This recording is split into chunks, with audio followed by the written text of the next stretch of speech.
What's up, Wargamers? Welcome back to World of Wargaming. I'm Isaiah. Today I invite you to grab a comfy seat, a tasty snack, and a cold or hot beverage, and let me talk at you for a minute. Today I'd like to talk at you about this little game.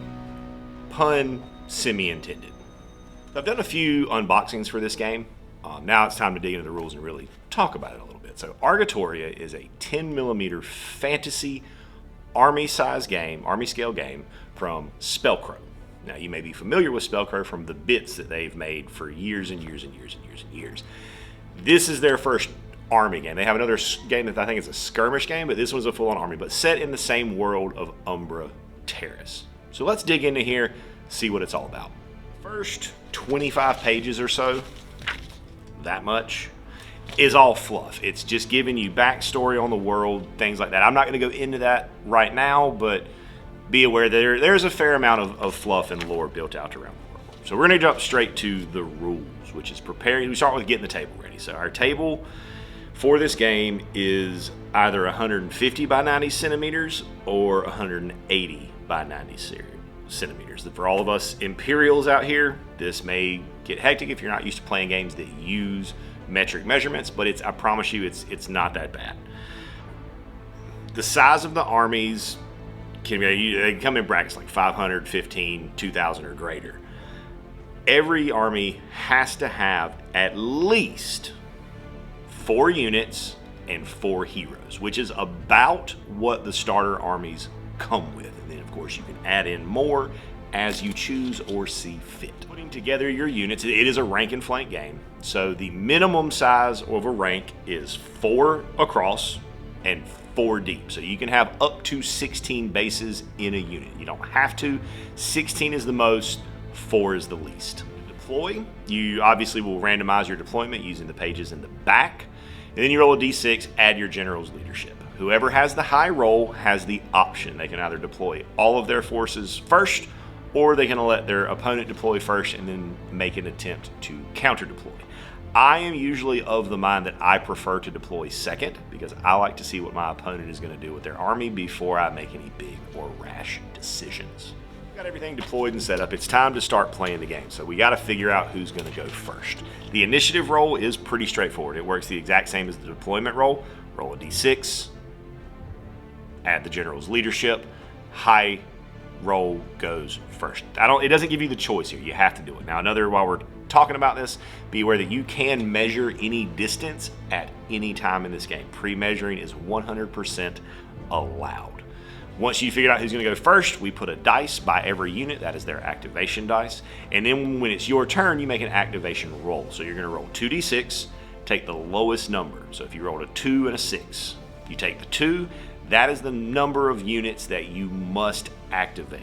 No choice, no option. The only way you don't activate all those units is if, like, you rolled a 6, you only have 3 units, you're going to activate your 3 units and then it's going to pass. And then play passes back and forth between players making activation rolls until everybody's regular units have been activated.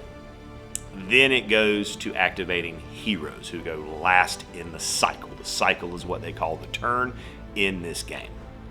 Once you've figured out who's going to go first and how many units they're going to activate, then it's time to actually activate models. So when you do that, you pick up their dice, get it out of there. That signifies that that unit has been activated. And then you can make your action. That could be a movement, it could be a charge, it could be positioning, it could be fighting, it could be any number of things. There are a few other things we're going to talk about, but we're going to get to those in a second. If you want to make a basic move, it's pretty straightforward. You move their M, which is their mobility stat, plus d6 inches. You are allowed to make a pivot or a turn of up to 90 degrees before you start moving. In this game, when you make the pivot, you set a d6 down in the very middle of the unit at the front rank, and then you can pivot up to 90 degrees around that dice. They use a square because it gives you a very clear 90 degree. I strongly suggest using movement trays for this game. The models are small and there can be a lot of them, so movement trays are definitely a saving grace for ease of play and quality of life while playing Argatoria. Moving, you are not allowed to move through friendly or enemy units. However, you can move through a friendly hero, providing that your movement does not end on top of their base. Moving, you are not allowed to move through friendly or enemy units. However, you can move through a friendly hero, providing that your movement does not end on top of their base. Then we come into charging, which is the main focus of the game. I don't know that, I'm not even sure if there are ranged units in this game. I think it's all just melee punchy, but I could be wrong about that. Before you charge, you can make your 90-degree pivot, just as if you would as if you were going to make a regular move. If there is a terrain piece obstructing part of the target unit, if it's only blocking one base, you can continue as normal. They can move around that. If it's blocking two bases, the charge can be made, but you roll 1d6 plus your mobility to charge instead of 2d6 plus your mobility. If there is any range from any edge of the charging unit's base to any edge of the enemy's base, the charge is successful. So you've got to come into contact with them, or it is a failed charge. And we'll discuss what happens on a failed charge in just a moment. Then we come into charging, which is the main focus of the game. I don't know that, I'm not even sure if there are ranged units in this game. I think it's all just melee punchy, but I could be wrong about that. Before you charge, you can make your 90-degree pivot, just as if you would as if you were going to make a regular move. If there is a terrain piece obstructing part of the target unit, if it's only blocking one base, you can continue as normal. They can move around that. If it's blocking two bases, the charge can be made, but you roll 1d6 plus your mobility to charge instead of 2d6 plus your mobility. If there is any range from any edge of the charging unit's base to any edge of the enemy's base, the charge is successful. So you've got to come into contact with them, or it is a failed charge. And we'll discuss what happens on a failed charge in just a moment. So once you make it to base, you have to figure out who's going to determine the final positioning to make the fight. So whoever's unit is being touched on the corner.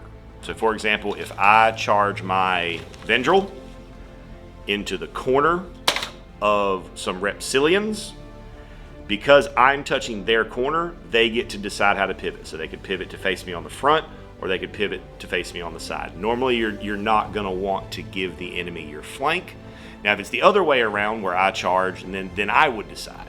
But it's not necessarily the charger or the defender who determines that. It's based on whoever is touching a corner. So here's the diagram. We can take a closer look at that. You see they're charging in, touching the corner, so that unit repositions. Now, when you reposition, it must be one of the two sides adjacent to that corner. While it does seem fairly simple and straightforward, I'm sure that it is something that will give me a little bit of trouble in learning the game, because rank and flanks are something that are new to me as far as my gaming experience. I've never really played rank and flanks. I've always played games where you're moving individual models or moving units of models where they don't necessarily have to stay in a particular formation. I am both excited and a little terrified by the proposition of it. While it does seem fairly simple and straightforward, I'm sure that it is something that will give me a little bit of trouble in learning the game, because rank and flanks are something that are new to me as far as my gaming experience. I've never really played rank and flanks. I've always played games where you're moving individual models or moving units of models where they don't necessarily have to stay in a particular formation. I am both excited and a little terrified by the proposition of it. If you don't successfully make your charge, here's how you determine if it's a failed charge. If they are out of range after you roll your dice, you don't have the movement to get there.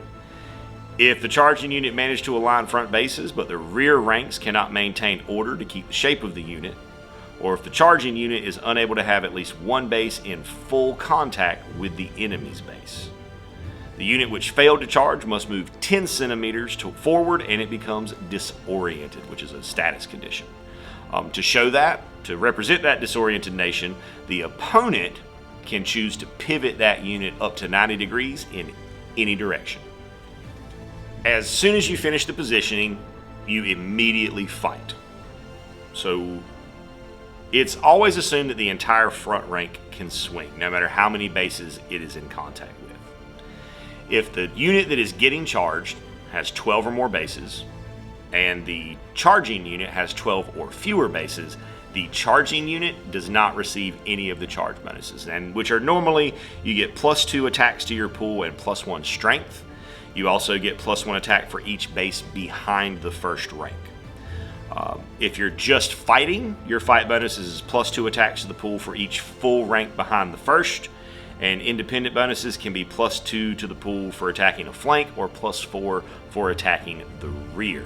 Front rank that gets all of the full attacks, you are rolling however many dice they have for their attack stat. The dice pools in this game can get pretty big, which is nice. It's always fun to roll a big old handful of dice, especially when you're rolling around, pushing around tiny soldiers.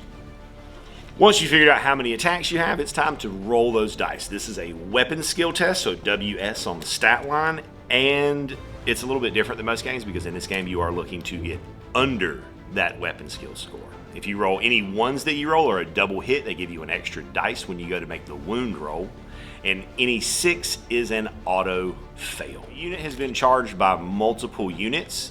It can choose to attack any of them. However, if it chooses to attack a unit that is on the flank or the rear, they have to divide their attacks by 2. So once removing a unit's action dice, if it is not in base to base with a unit that it was engaged with, it has the right to turn so that it can have its front to one of those units. However, if they don't have room, like if they're sandwiched between the front and the back and they don't have room to turn without moving the enemy's bases, they're not allowed to make that pivot, and they just have to swing from whatever angle they're swinging from.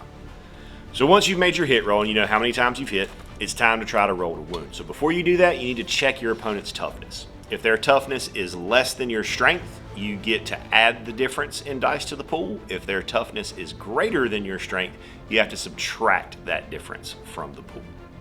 Then you roll your dice, and you're looking to score your strength stat or lower. Again, a 6, always a fail. Figure out how many wounds you've done, it's time to remove casualties. You always pull your casualties from the rear flank, or from the rear rank, not from the rear flank. Generally speaking, each base will have 2 wounds. So if, say, for example, you did 5 damage, 2 bases get pulled and one of them gets marked. That mark stays there until the end of the cycle. If you deal another damage, then that's the first unit to be, or first model to base to be removed. If not, then that wound just kind of goes away at the end of the cycle. The only exception to pulling from the rear is that if you only have 1 rank left, you could pull those models from either side, as it is your choice. However, you cannot intentionally remove bases to casualties in order to get yourself out of combat. If that happens, you have to you get a free move, and you got to try to get yourself back up to an edge of an enemy. If you can't do that, you can't do that because if you're locked in or whatever, and it would just count as no longer being in combat. Wounds that you deal to single models like big monsters, those wounds stay. But if you have that wound that's carried over where they didn't quite do enough to kill the base, that falls off at the end of the cycle. And then once all of our units have gone, it's time to activate our heroes who work a little bit differently. Now, the way to distinguish is that your units are mounted on square bases, your heroes are mounted on circular bases. So at that point, we move to the hero phase where we make another initiative test, and whoever wins this initiative test will activate all of their heroes first, and then their opponent will activate all of theirs, and then we go to a new cycle. When you're activating your heroes, they can move up to 20 centimeters. If they end that movement in base contact with a unit, they are then considered to be supporting or attached to that unit. When that unit charges, you have the option to either let them charge in, which will give you an attack bonus to your dice pool based on what type of hero it is, general, champion, or command. And then you also have the option to leave them behind and not charge them into that fray. At the end of the cycle, we determine the combat results. So for any unit, total all of your losses for units that are still engaged. Which of the units, whether yours or your opponent's, lost more units, they have to take a cold blood test.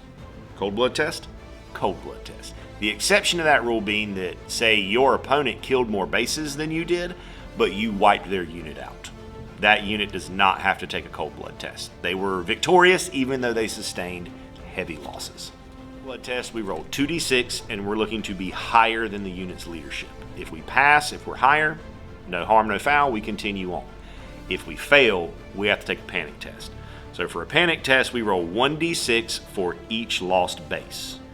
Every score of 4+ means that I must remove another base from that unit.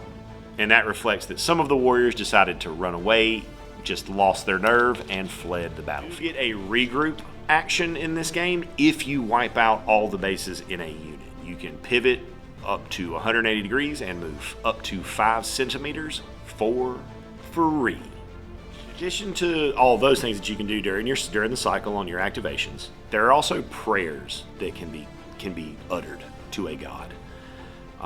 With a prayer, you are looking to score lower than your leadership test. It's 2d6 roll, you're looking to be lower than your leadership. You get one of them per cycle that any unit can use. Single individual models cannot pray. So you can't pray with an Elephanton or one of the Trogons or the big dinosaurs, stuff like that. The effect of the prayer lasts until the end of the cycle. There are 7 of them, I think. Can I count 7? So there's Fury, which gives you +3 attacks to the pool if you make a successful charge. There is Courage, which means that you don't have to take any cold blood tests until the end of the cycle. The Strength, which is you can reroll failed scores in the wound test. Fortune, which is you can reroll failed scores in the weapon test. Enemy Misfortune, which means your enemy has to reroll successes during their weapon skill test. Nature's Wrath, which is if you make a successful charge, you roll a d6 and then consult the chart. Like on a 1 to 2, they have to take panic tests. On a 3-4, they take 2 of them, and then on a 5-6, they take 1. And then there's Agility, which is that whenever they move or charge, they have the right to double the score on one of the dice by 2. That's worded a little bit strange. I'm not sure if that's a glitch in translation from the original Polish, or if it's just saying that you can only double it up by I'm not exactly sure how that's supposed to be interpreted. So if you know better, help me out. Come into the section of the book where we're going to talk about heroes. So you must have one general. Have to.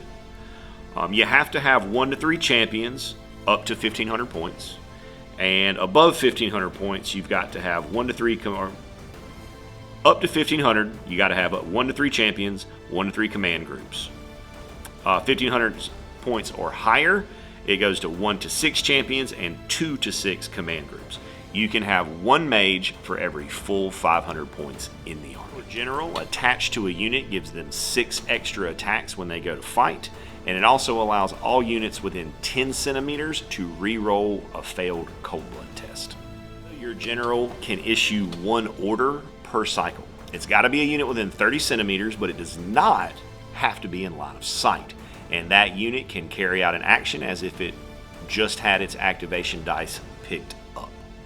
Next, we go to champions. We'll give you 4 additional attacks if they are attached to a unit, and they have a special ability that's in their section of the army book or the army lists, and those special abilities can be used once per cycle. In a game of up to 1,500 points, you can only have each type of champion 1 time. If you're going bigger than 1,500 points, you can repeat them up to 2 times.